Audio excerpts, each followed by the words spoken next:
Olá a todos e todas. O tema da aula de hoje é fundamentalismo. O fundamentalismo ele está baseado essencialmente numa ideia religiosa, onde essa religião se considera a única voz divina verdadeira, a única capaz de representar ou falar em nome de Deus de fato, e numa ideia de que em algum momento da história esse modelo de sociedade já existiu e que poderá voltar a existir esse modelo defendido por aquela religião. Sendo assim, o fundamentalismo ele tem como características esses elementos, onde se destaca a forma de pensamento positivo, ou seja, eles acreditam que em nome de Deus ou da religião deles, da verdade que eles defendem, podem usar qualquer mecanismo de controle ou de poder para impor essa verdade, inclusive e sobretudo a violência física, a perseguição, a exclusão e a execução, se for o caso. A outra questão é a intolerância. Os fundamentalismos são intolerantes. Quer dizer o quê? Eles não admitem nenhum tipo de pensamento diferente, nenhum tipo de comportamento diferente, além daquele que é prescrito pela sua forma religiosa de pensar. Assim, no mundo contemporâneo, por exemplo, ideias como diversidade e pluralidade de comportamentos, de culturas, de vestimentas não é aceita.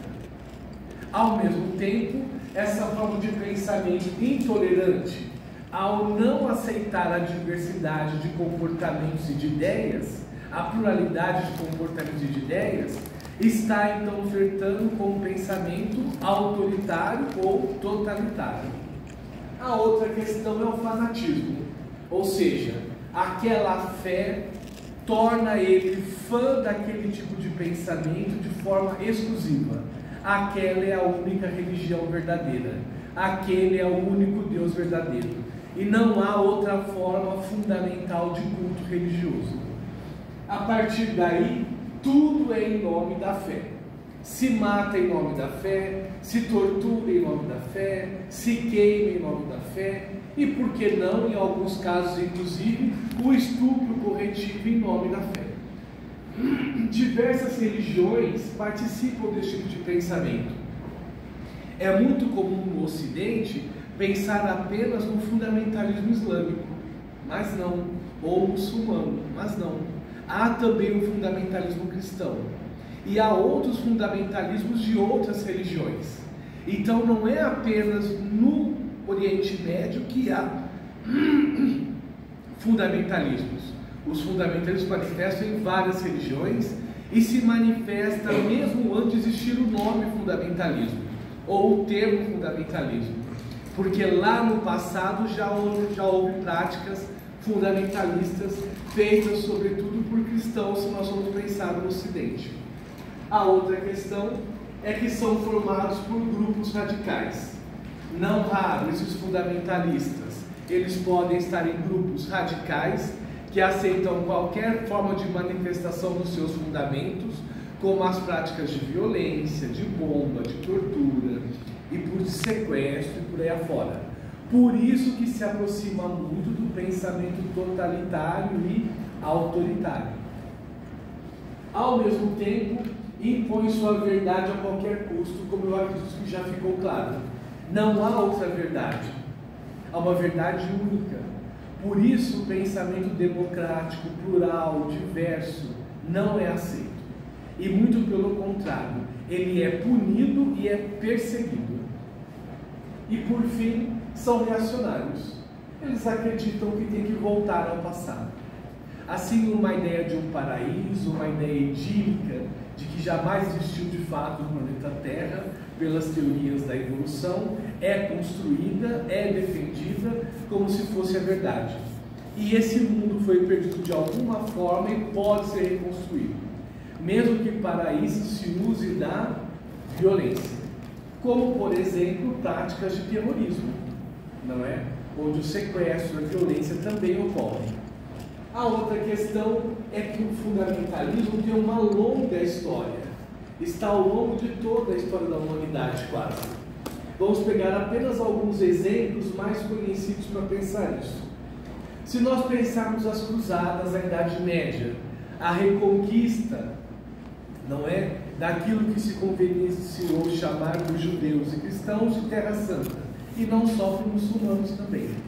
Então, a Terra Santa, Jerusalém, os cruzados lutaram para libertá-la do domínio dos muçulmanos. Não é uma questão apenas religiosa, as cruzadas. As cruzadas são também um fenômeno econômico. É bom lembrar que esses cruzados enriqueceram a custas da importação e exportação dos caminhos comerciais daquele período, que passavam fundamentalmente pelo percurso que as cruzadas defendiam.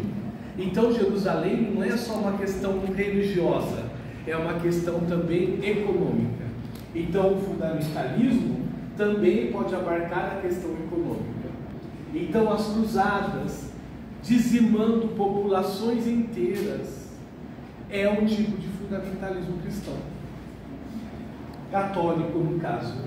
A Inquisição é outro exemplo de fundamentalismo cristão. A Inquisição julgou, condenou, queimou várias pessoas ao longo de séculos. E fundamentalmente quem na Inquisição foi a vítima preferida? A mulher. Porque o fundamentalismo tem um controle extraordinário sobre a mulher. Vocês podem observar nos países fundamentalistas as vestimentas que as mulheres são obrigadas a usar, a submissão ao poder do macho, do homem, seja ele pai, filho, esposo, primo ou tio, ela não tem nenhuma liberdade. E a Inquisição não escapou disso. A principal vítima foi a mulher, acusada sobretudo de feitiçaria. E pelos motivos mais fúteis, se nós formos pensar hoje, pela questão da diversidade e da pluralidade. Uma das questões mais marcantes é que a mulher tinha um conhecimento, e bruxa vem de sabedoria, não é? Tinha um conhecimento extraordinário pela sua tradição oral, da cura pelas ervas. Então, fazer ungüentos e outras coisas mais, ou mesmo uma alimentação especial para poder fortalecer, tudo isso era visto como feitiçaria, como bruxaria. Imagine uma pessoa chegando, por exemplo, ferida, com a perna cheia de problemas, e essa bruxa passava um unguento que cicatrizava. Essa era a ideia.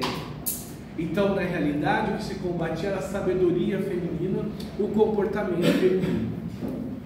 E os homens bomba no século XX, onde explodir o próprio corpo para acabar com aqueles que são considerados inimigos da verdade, garante um espaço no paraíso, porque ele defende o fundamentalismo da sua verdade religiosa. Mas quando surgiu o termo fundamentalismo?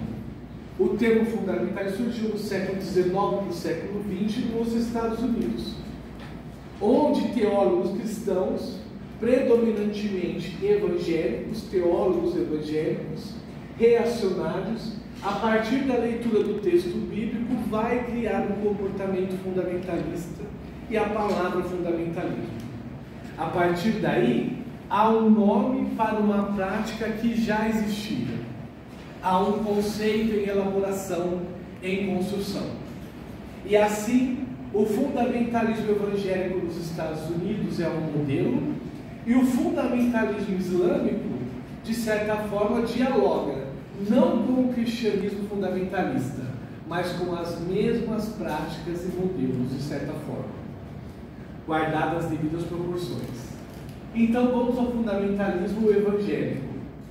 Ele surge nos Estados Unidos na década de 80 e 90 do século passado, como prática, e é contra a desagregação da família. Essa ideia da família idealizada, pai, mãe e filhos, que não corresponde à realidade da maioria da população, é o modelo defendido. Esse modelo, então, idealizado de família, é visto como estando em perigo. Então, em várias situações políticas, políticos que estão em estados democráticos, por exemplo, que flertam com o fundamentalismo, vai falar do risco de desaparecimento da família, dos riscos da família desaparecer ou ser corrompida por um sistema. Então, reafirma o patriarcado nesse sentido, porque a família idealizada é a família do passado, o reacionário quer voltar no tempo. Então, nesse sentido, o patriarcado subjuga a mulher e subjuga os filhos. Não há liberdade para esses no patriarcado. Então, esse modelo familiar é o patriarcado que está em questão. Assim, o homem fica acima da mulher, o pai fica acima do filho, e nem a mulher nem os filhos têm condições de dialogar ou questionar a favor de uma diversidade ou pluralidade de comportamentos e de ideias. O sexo, teoricamente, é para a procriação. Esse é o discurso, para a procriação. Por isso, tantos filhos, porque a mulher também é proibida de fazer qualquer controle de natalidade, dentro do modelo patriarcal e de exploração do corpo da mulher. Ao mesmo tempo, é contra qualquer forma de feminismo ou de comportamento homossexual. Então, feministas são demonizadas, homossexuais são demonizados como elementos principais para serem combatidos e, se for o caso, inclusive mortos, para que essa família permaneça integral, para que a verdade divina que eles defendem seja a realidade, totalmente contrário a uma religiosidade diversa e plural. Então se tem a ideia no fundamentalismo evangélico que os valores cristãos vão ser recuperados. Quais valores? O da família, principalmente, com o homem como chefe da família controlando. E é contra a diversidade e a pluralidade, como nós já exemplificamos. Depois nós temos o fundamentalismo islâmico, como reação ao Ocidente. Então a verdade islâmica estaria contra a verdade cristã. Elas estão contrapostas. Mas apesar de contrapostas, esses valores religiosos muçulmanos estariam ameaçados, sobretudo pela ocidentalização dos costumes. E o que está dentro dessa visão de ocidentalização dos costumes? Está a ideia do fim da família, está a ideia do feminismo, está a ideia da emancipação da mulher, está a ideia da igualdade de direitos de gênero. Gênero, aliás, é uma palavra proibida para os fundamentalistas. Está a ideia de combate às homossexualidades. Então, de certa forma, os fundamentalismos dialogam, mas só que entram em conflito porque o fundamento de cada um é a sua própria religião, sem qualquer dimensão de diálogo plural e diverso, de multiculturalidade religiosa. Então o fundamentalismo, na realidade, exclui a maior parte da população, que é constrangida pela violência, e aí nós podemos colocar o autoritarismo, o totalitarismo, o terrorismo, como elementos fundamentais para estabelecer a verdade única, já que a sociedade, na realidade, é plural e diversa, silenciando qualquer voz, qualquer comportamento, qualquer ideia que vá contra esses fundamentos. Mesmo para isso, se deva levar à morte desse outro. Obrigado.